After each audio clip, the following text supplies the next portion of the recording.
Hello साथियों, स्वागत है आप सभी का हमारे इस YouTube channel study point by Sameer के इस नए यूट्यूब चैनल पर।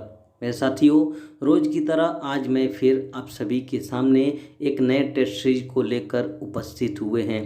तो आप लोग इस वीडियो के साथ अंत तक बने रहिए, क्योंकि ये वीडियो बहुत ही इंटरेस्टिंग और महत्वपूर्ण होने वाला है। और जो भी साथी इस YouTube चैनल पर नए हैं वो सब्सक्राइब का बटन दबाकर बेल आइकन की घंटी को प्रेस कर लें, ताकि हमारे द्वारा जो भी वीडियो अपलोड किया जाए उसका नोटिफिकेशन आपके पास सबसे पहले पहुंच जाए। तो आइए ज़्यादा देर न करके हम अपने टॉपिक की शुरुआत करते हैं और इस टॉपिक का सबसे पहला प्रश्न देखते हैं। प्रश्न में पूछा है कि कुंडनकुलम परमाणु ऊर्जा प्लांट कहाँ पर स्थित है। आपके विकल्प है ए गुजरात, बी तमिलनाडु, सी कर्नाटक और डी है आंध्र प्रदेश। तो इसका राइट आंसर होगा ऑप्शन नंबर बी तमिलनाडु। कुंडनकुलम परमाणु ऊर्जा प्लांट तमिलनाडु राज्य में स्थित है। आइए इसी के साथ हम अगला प्रश्न देखते हैं। मेरे साथियों, अगला प्रश्न देखने से पहले आप लोगों को इस वीडियो में जो भी प्रश्न का आंसर आता होगा आप उसका उत्तर अपने अपने कमेंट के माध्यम से दे सकते हैं। तो आइए ज़्यादा देर न करके हम अपने टॉपिक की शुरुआत करते हैं और इस टॉपिक का फिर अगला प्रश्न देखते हैं। प्रश्न में पूछा है कि ओजोन मुख्य रूप से किसका घटक होता है। आपके विकल्प है ए मीथेन, बी धुआं, सी लेड और डी है सल्फर डाइऑक्साइड। तो इसका राइट आंसर होगा ऑप्शन नंबर बी धुआं। ओजोन मुख्य रूप से धुआं का घटक होता है। आइए इसी के साथ हम अगला प्रश्न देखते हैं। अगला प्रश्न में पूछा है कि निम्न में से किससे भारतीय प्रक्षेपण यान का उपयोग करके पहले भारतीय उपग्रह का शुभारंभ किया गया। आपके विकल्प है ए इनसैट, बी आर्यभट्ट, सी भास्कर और डी है रोहिणी। तो इसका राइट आंसर होगा ऑप्शन नंबर डी रोहिणी।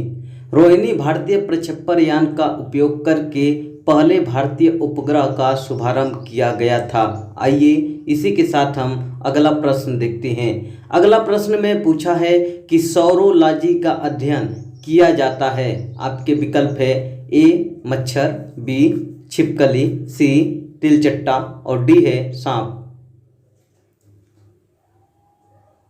तो इसका राइट आंसर होगा ऑप्शन नंबर बी छिपकली। छिपकली में सौरोलॉजी का अध्ययन किया जाता है। आइए इसी के साथ हम अगला प्रश्न देखते हैं। अगला प्रश्न में पूछा है कि कौन सा यंत्र समुद्र के स्तर से ऊपर की वस्तुओं को देखने के लिए किया जाता है। आपके विकल्प है A pyrometer, B epidiascope, C periscope और डी है ओडोमीटर।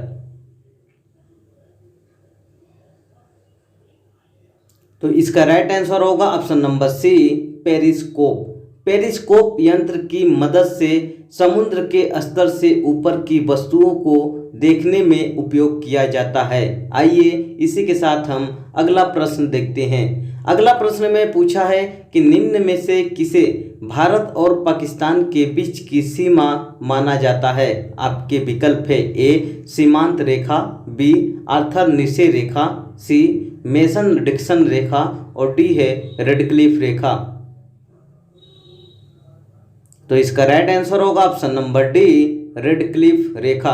रेडक्लिफ रेखा भारत और पाकिस्तान के बीच सीमा साझा करता है। आइए इसी के साथ हम अगला प्रश्न देखते हैं। अगला प्रश्न में पूछा है कि निम्न में से कौन सा कथन सही है। आपके विकल्प है ए हीट और तापमान एक ही बात है, बी शक्ति ऊर्जा का एक रूप है, सी चंद्रमा का कोई गुरुत्वाकर्षण नहीं होता है और डी एक स्थिर गति पर चल रही कार का कोई त्वरण नहीं होता है। तो इसका राइट आंसर होगा ऑप्शन नंबर डी एक स्थिर गति पर चल रही कार का कोई त्वरण नहीं होता है। आइए इसी के साथ हम एक और भी प्यारा सा प्रश्न देखते हैं। प्रश्न में पूछा है कि दुनिया का पहला मानव हृदय प्रत्यारोपण किसने किया था। आपके विकल्प है A Norman Shumway, B Christiaan Barnard, C Nikolai Sinitsyn और डी है जेम्स हार्डी। तो इसका राइट आंसर होगा option number B Christiaan Barnard. Christiaan Barnard ने दुनिया का पहला मानव हृदय प्रत्यारोपण किया था। आइए इसी के साथ हम एक और भी प्यारा सा प्रश्न देखते हैं। प्रश्न में पूछा है कि भारत वित्तीय आपात की स्थिति किसके द्वारा घोषित की जाती है। आपके विकल्प है ए राष्ट्रपति के द्वारा, बी प्रधानमंत्री के द्वारा, सी वित्त मंत्री के द्वारा और डी है भारतीय रिजर्व बैंक के गवर्नर के द्वारा। तो इसका राइट आंसर होगा ऑप्शन नंबर ए राष्ट्रपति के द्वारा। भारतीय वित्तीय आपात की घोषणा राष्ट्रपति के द्वारा की जाती है। आइए इसी के साथ हम एक और भी प्रश्न को देखते हैं। प्रश्न में पूछा है कि निम्न में से किस आंदोलन ने गोवा में पुर्तगाली राज को समाप्त करने में महत्वपूर्ण भूमिका निभाई थी। आपके विकल्प है ए गोवा मुक्ति आंदोलन, बी गोवा असहयोग आंदोलन, सी गोवा शांति मोर्चा और डी है गोवा गुट निरपेक्ष आंदोलन। तो इसका राइट आंसर होगा ऑप्शन नंबर ए गोवा मुक्ति आंदोलन। गोवा मुक्ति आंदोलन ने गोवा में पुर्तगाली राज को समाप्त करने में महत्वपूर्ण भूमिका निभाई थी। आइए इसी के साथ हम एक और भी प्रश्न को देखते हैं। भारत छोड़ो आंदोलन महात्मा गांधी के द्वारा कब शुरू किया गया था। आपके विकल्प है ए 15 अगस्त 1945, बी 8 अगस्त 1942, सी 8 जुलाई 1942 और डी है 15 जुलाई 1945। तो इसका राइट आंसर होगा ऑप्शन नंबर बी 8 अगस्त 1942।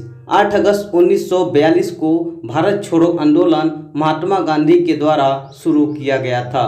आइए इसी के साथ हम एक और भी प्रश्न को देखते हैं। प्रश्न में पूछा है कि बृहदेश्वर मंदिर किस वंश से संबंधित है। आपके विकल्प है ए चोल साम्राज्य से, बी मौर्य साम्राज्य से, सी गुप्त साम्राज्य से और डी है मुगल साम्राज्य से।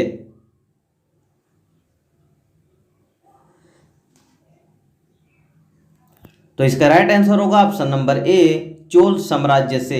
बृहदेश्वर मंदिर चोल साम्राज्य से संबंधित है। आइए इसी के साथ हम एक और भी प्रश्न को देखते हैं।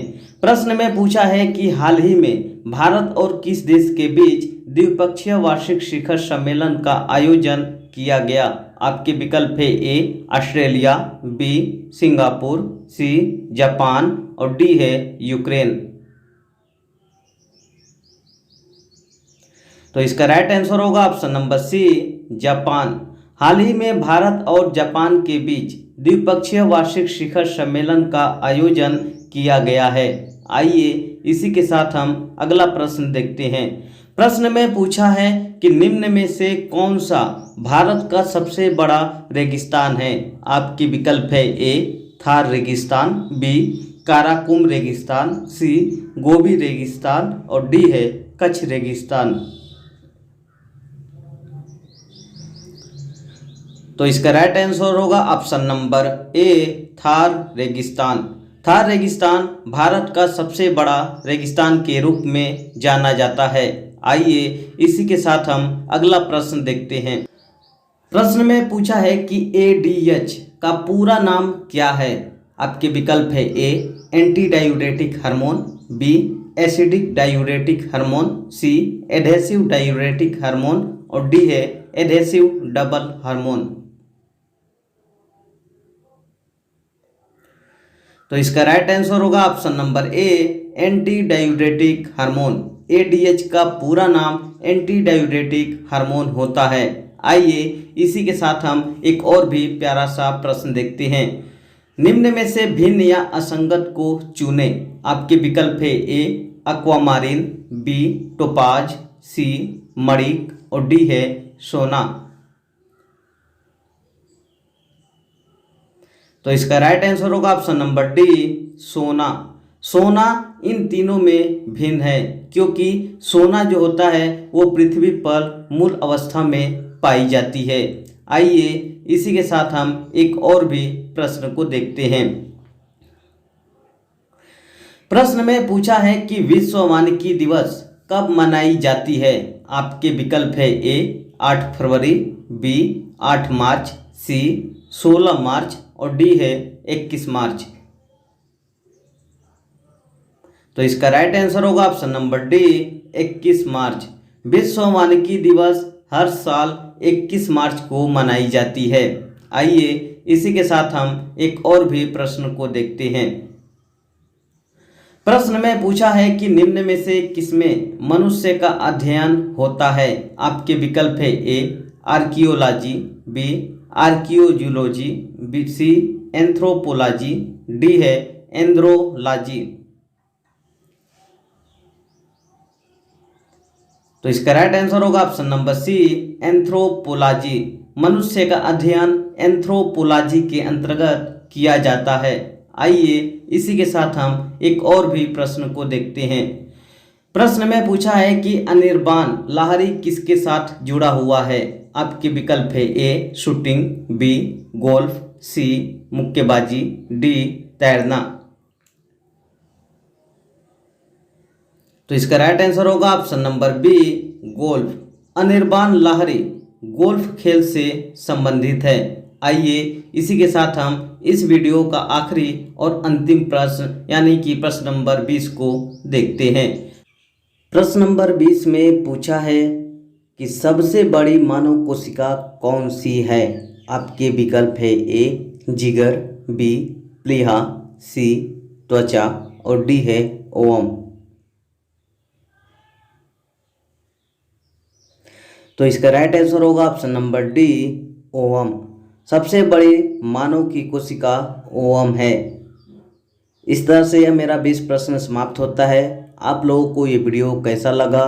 मुझे आशा है कि आप लोगों को ये प्रश्न और वीडियो दोनों ही अच्छा और हेल्पफुल रहा होगा।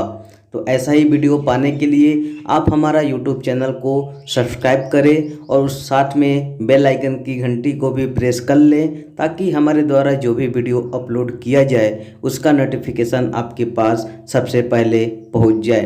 तो आज के लिए बस इतना ही। फिर मिलेंगे हम लोग एक नई वीडियो के साथ। तब तक आप मुझे आज्ञा दीजिए। जय हिंद, जय भारत।